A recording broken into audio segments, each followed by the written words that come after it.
आप सभी लोगों का मेरे YouTube चैनल पर बहुत बहुत स्वागत है।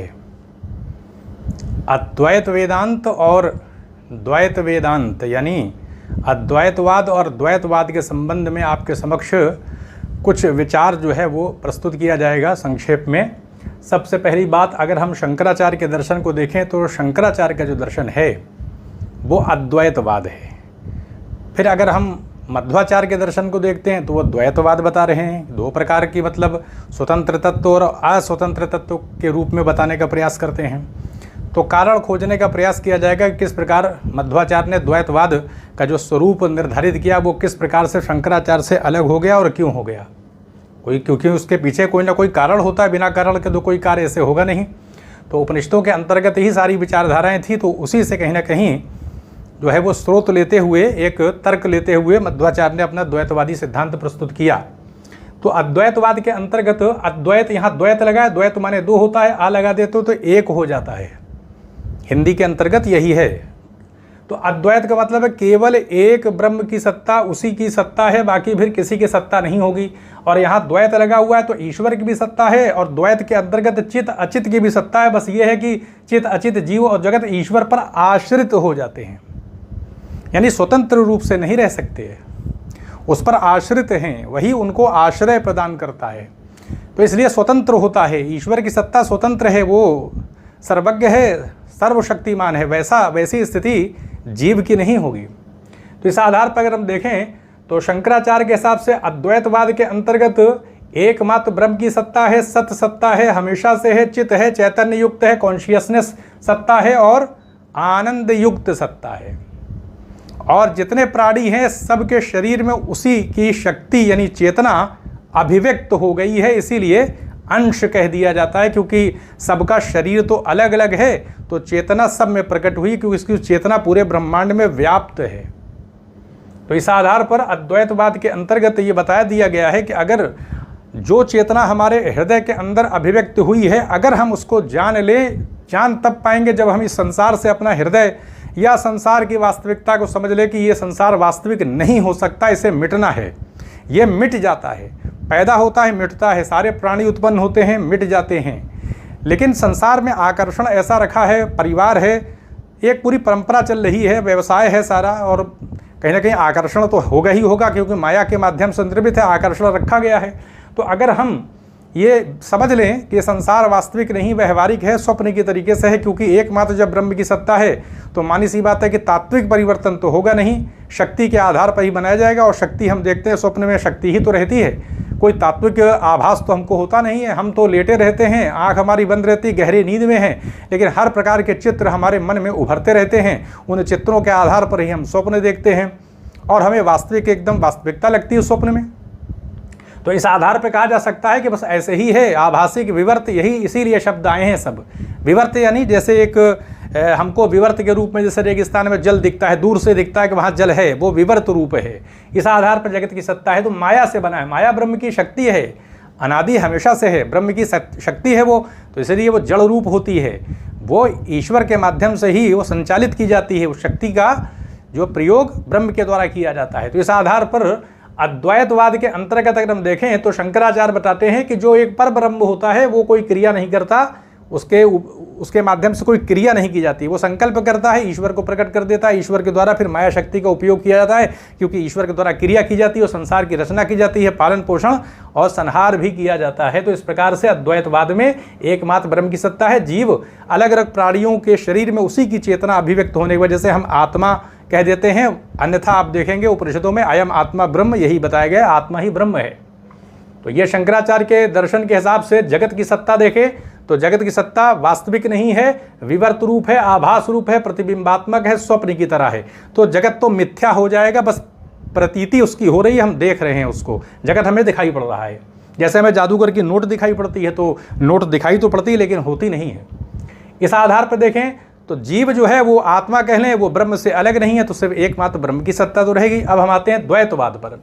द्वैतवाद के अंतर्गत मध्वाचार्य इस बात को स्वीकार नहीं करते हैं, वो 5 प्रकार का भेद स्वीकार कर लेते हैं। क्योंकि बताते हैं मध्वाचार्य अपने दर्शन में कि ज्ञान की प्रक्रिया या प्रणाली ऐसी है, हम देखें तो ज्ञान भेद को बताता है। जैसे घोड़े का हमको ज्ञान हुआ और हमको गाय का ज्ञान प्राप्त हुआ। घोड़े और गाय में अंतर है, दोनों पशु ही हैं, लेकिन अंतर आ जाता है। ज्ञान कहीं ना कहीं सदृश और असदृश, समानता असमानता को बताता है, भेद बताता है। कोई चीज़ किस चीज़ से कितनी समान है और कितनी असमान है, ये ज्ञान के अंतर्गत बताया जाता है। फिर मध्वाचार्य ये भी बताने का प्रयास करते हैं कि हम उस चीज़ की भी सत्ता को स्वीकार करेंगे जिसके अंदर अर्थ क्रियाकारित्व होता है। किसी चीज़ को पैदा करने की, कोई कार्य करने की क्षमता अगर किसी वस्तु में है तो वो सत्य है। जैसे लकड़ी है तो जलती है, वो हमारे काम आती है। दवा औषधि हमारे काम आती है। पत्थर भी हमारे काम आता है। जो चीज़ कुछ साबित कर दे अपने को, अपनी सिद्धि कर दे, यानी कि अपनी उपयोगिता को साबित कर दे, तो फिर वो अर्थ क्रियाकारित्व के अंतर्गत वो अर्थ यानी कुछ ना कुछ उसकी जो उपयोगिता है उसको वो पूर्ण कर दे रही है, तो उस वस्तु की सत्ता को भी माना जाएगा।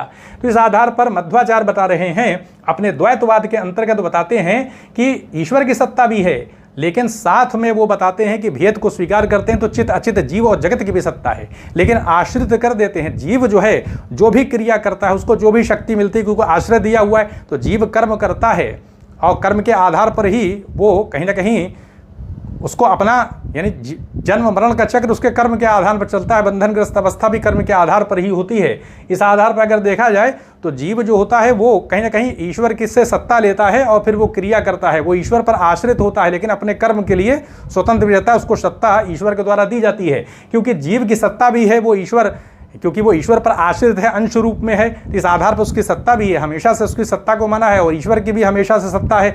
इसीलिए तो स्वतंत्र अस्वतंत्र कर देते हैं, मानते हैं सत्ता लेकिन आश्रित कर देते हैं। इस आधार पर अगर देखें, जगत की अगर विचारधारा देखी जाए द्वैतवाद के अंतर्गत, तो बताते हैं कि जगत की जो सत्ता है, अचित की जो सत्ता है, वो भी तो अस्वतंत्र तत्व के तौर पर है। तो ईश्वर उसी अचित तत्व का उपयोग करके जगत बना देता है। ये तो ये जगत वास्तविक हो जाएगा, जबकि शंकराचार्य में व्यवहारिक हो गया था, क्योंकि जो अचित तत्व है वो तो आश्रित ही है ईश्वर के ऊपर। अस्वतंत्र तत्व के तौर पर दो प्रकार के तत्व तो स्वीकार किए हैं, स्वतंत्र अस्वतंत्र। स्वतंत्र का मतलब यह कि ईश्वर अपनी सत्ता का कारण स्वयं है, वो उसको कोई और पैदा नहीं करता है, और वो सर्वशक्तिमान होता है, सर्वज्ञ है, वो पूरी तरीके से पूर्ण है वो।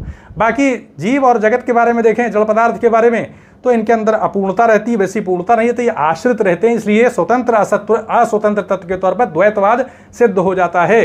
तो हमने देखा ज्ञान के आधार पर भेद है, साथ साथ में अर्थ क्रिया का कारित्व को भी मानते हैं, और साथ में बताते हैं कि ज्ञान बताता है कोई चीज़ कितनी सदृश है, समान है, और कितनी असदृश है, कितनी असमान है। इसके बाद मध्वाचार्य बताते हैं कि अगर हम देखें, पारमार्थिक सत्ता जो शंकराचार्य ने स्वीकार किया है उसको नहीं मानते हैं। वो बताते हैं कि पारमार्थिक सत्ता, तीन प्रकार की सत्ताओं को माना जाता है। व्यवहारिक सत्ता होती है, एक प्रातिभाषिक सत्ता, एक पारमार्थिक सत्ता है। तो इस आधार पर अगर देखा जाए तो पारमार्थिक सत्ता को ऐसे ही नहीं मानते हैं मध्वाचार्य, वो व्यवहारिक सत्ता को स्वीकार करते हैं, क्योंकि ज्ञान की प्रक्रिया में वो अज्ञेय हो जाएगा। उस पारमार्थिक सत्ता में जो ब्रह्म की अवधारणा है, फिर उसको जाना नहीं जा सकता इंद्रियों के माध्यम से। हम बुद्धि और इंद्रियों के माध्यम से उसको जान नहीं सकते, वो अज्ञेय हो जाएगा। जबकि ज्ञान की प्रक्रिया ऐसा स्वरूप है कि कहीं ना कहीं अर्थ क्रियाकारित्व को भी मानते हैं कि अगर पारमार्थिक सत्ता को स्वीकार कर लेंगे उसको हम जान ही नहीं सकते। जब जान नहीं सकते तो अर्थ क्रियाकारित्व भी संभव नहीं होगा। इस आधार पर स्वीकार नहीं करते हैं। जो शंकराचार्य ने पारमार्थिक सत्ता के तौर पर एकमात्र सत्ता ब्रह्म की माना है, तो ईश्वर को तो मान ही रहे हैं, लेकिन सिर्फ व्यवहारिक सत्ता को मानते हैं, इस जगत को ही मानते हैं। जगत वास्तविक है ये, और इसलिए वास्तविक है क्योंकि अचित तत्व को ईश्वर के द्वारा प्रकट किया गया, बनाया गया है, ईश्वर ने बनाया है, तो इसलिए ईश्वर निमित्त कारण हो जाता है। और जगत तो पहले से ही रॉ मटेरियल तो पहले से ही अस्वतंत्र तत्व के तौर पर है, इसलिए रॉ मटेरियल के होने की वजह से ईश्वर जो है वो निमित्त कारण बन जाता है, बनाने वाला, और उपादान कारण तो अचित तत्व ही है, तो बना देता है वो। इस आधार पर देखें तो शंकराचार्य के दर्शन में अभिन्न निमित्तोपादान कारण की जो बात आती है कि ब्रह्म ही उपादान कारण है, ब्रह्म ही निमित्त कारण है, क्योंकि मकड़ी के तरीके से वही यानी ब्रह्म ही को अभिन्न निमित्तोपादान कारण शंकराचार्य बताते हैं कि ब्रह्म ही निमित्त कारण भी है, वही उपादान भी बन जाता है, क्योंकि माया शक्ति का उपयोग तो वही अपने ऊपर करता है, तो इसलिए वही कहीं ना कहीं एक आधार बन जाता है जगत के प्रकटीकरण के लिए। माया उसी को आधार बना करके अन्य अन्य रूपों में उसको प्रकट करती है,